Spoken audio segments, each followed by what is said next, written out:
श्रीमद् भगवद गीता अध्याय 2 श्लोक 72। एषा ब्राह्मी स्थितिः पार्थ नैना प्राप्य विमुह्यति स्थित्वा स्यामंतकालेऽपि બ્રહ્મનિર્વાણમૃચ્છતિ। હે પાર્થ, ભગવદ પ્રાપ્ત વ્યક્તિની આવી અવસ્થા હોય છે કે તેને પ્રાપ્ત કર્યા પશ્ચાત મનુષ્ય ભ્રમિત થતો નથી। મૃત્યુ સમયે પણ આ જ ચેતનામાં સ્થિત હોવાના કારણે મનુષ્ય જન્મ અને મૃત્યુના ચક્રમાંથી મુક્ત થઈ જાય છે અને ભગવાનના પરમ ધામમાં પ્રવેશ પામે છે। બ્રહ્મ અર્થાત ભગવાન અને બ્રાહ્મી સ્થિતિ અર્થાત ભગવદ પ્રાપ્ત અવસ્થા।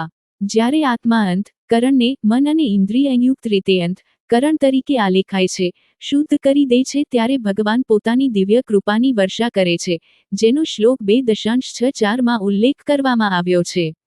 તેમની કૃપા દ્વારા તેઓ આત્માને દિવ્ય જ્ઞાન, દિવ્ય આનંદ અને દિવ્ય પ્રેમનું અનુદાન કરે છે।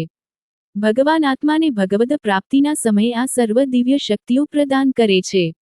એ જ સમયે તેઓ આત્માને માયાના બંધનમાંથી મુક્ત કરી દે છે। સંચિત કર્મો, અનંત જન્મોના કર્મોનો હિસાબ નષ્ટ થઈ જાય છે।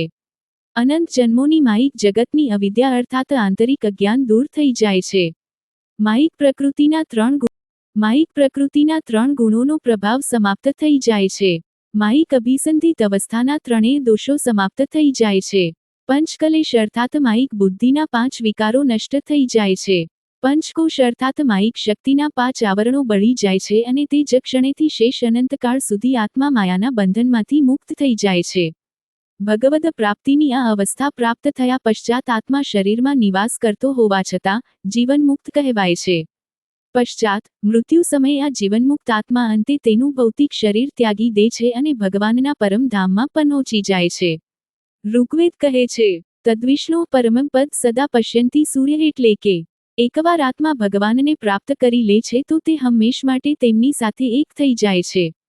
તત્પશ્ચાત માયાની અજ્ઞાનતા ક્યારેય એના પર હાવી થઈ શકતી નથી। માયામાંથી શાશ્વત મુક્તિની આ અવસ્થાને નિર્વાણ, મોક્ષ વગેરે પણ કહેવાય છે, જેના ફળ સ્વરૂપે મુક્તિ એ ભગવદ પ્રાપ્તિનું પ્રાકૃતિક પરિણામ છે।